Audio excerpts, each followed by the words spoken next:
જો તમે તમારી પદ્ધતિની કરો, અમે અમારી પદ્ધતિ. ના એવું નથી, આ તો મસ્જિદ છે, તમે જોવા આવો, બધા જોવા આવો, પણ નમાજ પડે આમે પૂજા કરે, આવું થોડું થાય ચાલે. સાહેબ. તમારી ફરજ છે રોકવાની. જો પછી તમે ના રોકો ને પછી અહીંયા બબલ થાય, બરડાઓ આવી જાય, તમારી જિમ્મેદારી છે સાહેબ. અત્યારે પવિત્ર રમજાન માસ ચાલી રહ્યો છે. મુસ્લિમ સમાજનો સૌથી મોટો તહેવાર કહેવાય છે. આ વચ્ચે ભરૂચના અંકલેશ્વરમાંથી એક વિડીયો સામે આવ્યો છે. આ વિડીયો મસ્જિદનો હોવાનું કહેવાય છે. ત્યાં મસ્જિદની અંદર તેની મુલાકાત માટે સુરતથી થોડી મહિલાઓ આવે છે અને આ મહિલાઓ ત્યાં નારિયેલ, અગરબત્તી અને કંકુ ચોખા લઈને, હાર લઈને ત્યાં પૂજા કરી રહી છે. આપણે પહેલા આ વિડીયો જોઈએ અને પછી એના વિશેની ચર્ચા કરીશું. નમસ્કાર, હું સમ્રાટ અને તમે જોઈ રહ્યા છો ચક્રવાત. ના ના, અરે પણ અહીંયા તો थोड़ी कोई करता है, सब करता है. નહીં નહીં, એ તો મસ્જિદ છે મારી. જો તમે તમારી પદ્ધતિની કરો, અમે અમારી પદ્ધતિ. ના એવું નથી, આ તો મસ્જિદ છે, હા, મસ્જિદ તમે અમને જોવા આવો, ખબર છે. હા, જોવા બધા આવે. જોવા આવો, હા, પણ તમે નમાજ પડે આમે પૂજા કરે, આવું થોડું થાય. ચાલે. ના ના, નહીં ચાલે. તમારે તમે હોય ના. ચાલે. અહીંયા ચાલે ચાલે ચાલે. નમાઝ પડવાનું છે. હારું. તમે ક્યાંથી આવો છો બેન? કઈ મેં આયા છે. ના ના, ક્યાંથી આવો બોલો ને. હે, સુરતથી. સુરતથી. આ બધા ક્યાંથી આવેલા છે? સુરતથી. તો આ તો મસ્જિદ છે ને, તમે જોવા માટે આવો, વેલકમ, બરાબર છે કે તમે જોઈ શકો છો, પણ આ તમે પૂજા થોડી કરી શકો છો. પણ આ શું છે બધું? 40 વર્ષમાં પહેલી વખત થયું, આ પૂજા થતી જ નથી ને ભાઈ તમે તો અહીંના જ છો ને, તો પછી આવું થોડું ચાલે કે? અમે એમને લઈને આવ્યા છે. બરાબર છે, પણ તમે આ જે વસ્તુ તમે જોવા માટે આવો ને તો બરાબર છે, રાઈટ, તમે કહો તે જોઈ લેવો. થેલી દે. વાંધો નહીં, ફરો. લાવ ને થેલી આપો ને. અરે સાહેબ, આ શું છે સૌ? આ તમારી હાજરીમાં આવું થાય ને, આ તમારી હાજરીમાં આવું થાય, આ તો પૂજા કરે છે ને, મસ્જિદ છે સાહેબ.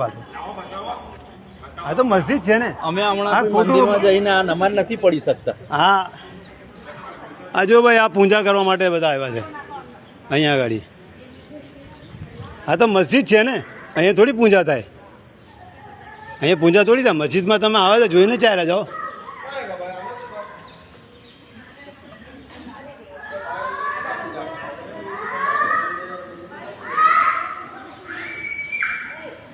ક્યાંથી આવો તમે? સુરતથી. બરાબર છે, તમે જોવા માટે બરાબર છે, પણ પૂજા થોડી થાય અહીંયા. તમે જોઈ શકો છો, કંઈ બી જવું હોય તમારે જોવા માટે, બરાબર છે. તમે વેલકમ આવ્યા તો જોવા માટે, પણ પૂજા ના થાય ને અહીંયા. આ તો મસ્જિદ છે ને.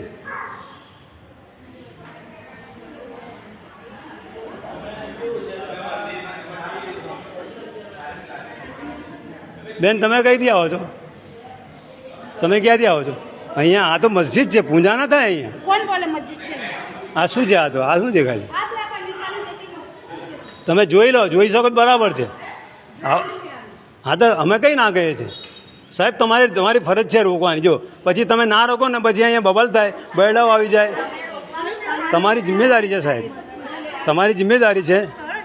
હા,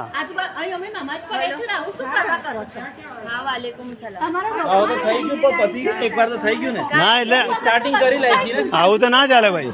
આ બધું આવું ના ચાલે. બધા તમને બેસાડેલા છે સાહેબ અહીંયા, શું તમે જોઈને જતા રહો ને, બધું જોવાનું સ્થળ છે. તમે પરમિશન કેમ આપો છો? અમે જોવા માટે તમને કહીએ કે બરાબર છે.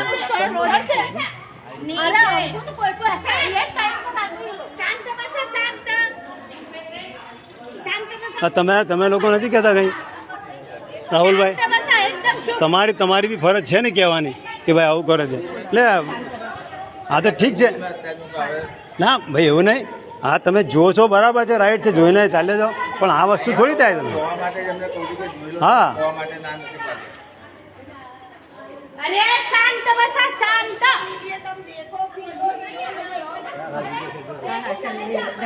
થઈ ગયો. અમે તો રિસ્પેક્ટ આપીએ છીએ, તમે આવો જ ને, અમે રિસ્પેક્ટ આપીએ છીએ. અમે તો નીચે હતા ને, એમને ચાલુ કરી દીધું. એવું ને ખોટું આપણે માહોલ ખરાબ થાય, બરાબર.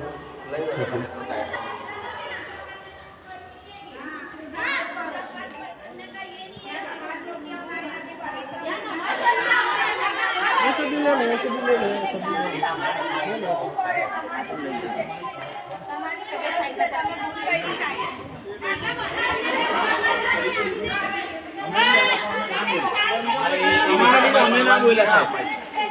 તમારા લીધે અમે ના બોલ્યા કે ના ભાઈ એટલી તમને જાણ તો કરવી જોઈએ તમારે કહેવાનું ને અમને બધાને અમને કે આ કહેવાનું ને આવું તમારે. રીતે થઈ જાય તમને ખબર એ ભાઈ આ પોલીસની સિક્યુરિટીની વચ્ચે આ લોકો પૂજા કરે છે જુમ્મા મસ્જિદમાં ને આ બધા બૈરાઓ બેસેલા છે અને પછી અમે કંઈ કહીએ છીએ ને તો અમને કહે કે તમારે કંઈ કહેવાનું નહીં ને આ લોકો પોતે ઊભા રહીને આ કામ કરાવે છે. તમે જોઈ શકો છો આ લોકોને સિક્યુરિટીને હાથે. પછી અહીંયા કોઈ બવાલ થાય રમજાન મહિનામાં તેની જિમ્મેદારી કોની? આ તમે વિડીયો તો જોયો હશે અને આ વિડીયોમાં અમુક મહિલાઓ ત્યાં પૂજા કરી રહી છે અને એનો તર્ક એવો છે કે તમે તમારી સંસ્કૃતિ પ્રમાણે તમે તમારી પૂજા કરો અને અમે અમારી સંસ્કૃતિ પ્રમાણે કરીએ. પરંતુ સવાલ એ થાય છે કે જો મહિલાઓ મસ્જિદની અંદર પૂજા કરી રહી છે અને જો આવું હિન્દુ મંદિરમાં કોઈ મુસ્લિમ વ્યક્તિ નમાજ પડવા જાય છે તો એની હાલત કેવી થતી હશે? આપણે વારંવાર આવા વિડીયોઝ જોતા હોય, વારંવાર આવી ઘટના વિશે આપણી સામે આવતી હોય છે. પરંતુ આ જે ઘટના બની છે એ પોલીસની રહેમ નજર સામે બની છે. આપણે કહીએ કે વાંધો નહીં, ચાલો લોકો એક માનવતાની દ્રષ્ટિએ કોઈ પણ વ્યક્તિ ક્યાંય પણ પૂજા એનો ધર્મ પાળવાની ક્ષમતા ધરાવે છે અથવા તો એને હક અધિકાર છે. પરંતુ જો આ રીતના કોઈ અન્યના ધર્મમાં જો અન્ય વ્યક્તિ ત્યાં પૂજા કરવા માટે જાય છે અથવા તો એની આસ્થાને લઈને જાય છે તો વિવાદ તો 100% થવાનો છે. ત્યાં વિડીયોમાં આપણે જોયું હશે કે ઘણા બધા લોકો કહી રહ્યા છે કે તમે તમારા ધર્મના જે મંદિરો છે ત્યાં જ તમે પૂજા કરવા જાઓ, અહીંયા શા માટે? હા, તમે વિઝિટ કરવા આવી શકો છો, ઐતિહાસિક જામા મસ્જિદ છે એની વિઝિટ કરો, તેને જોવો, પરંતુ અહીંયા પૂજા શા માટે કરી રહ્યા છો? અને આ સમગ્ર મામલાના દ્રશ્યો ત્યાં હાજર પોલીસ કર્મીઓ પણ જોઈ રહ્યા છે. આપણે સવાલ એ પણ થવો જોઈએ કે જો હિન્દુ મંદિરમાં કોઈ મુસ્લિમ વ્યક્તિ નમાજ પડવા જાય છે તો તેની હાલત શું કરશે? આ વિડીયો વિશે અને આ ઘટના વિશે તમારું શું કહેવું છે? કોમેન્ટ બોક્સમાં ચોક્કસથી જણાવજો. નમસ્કાર.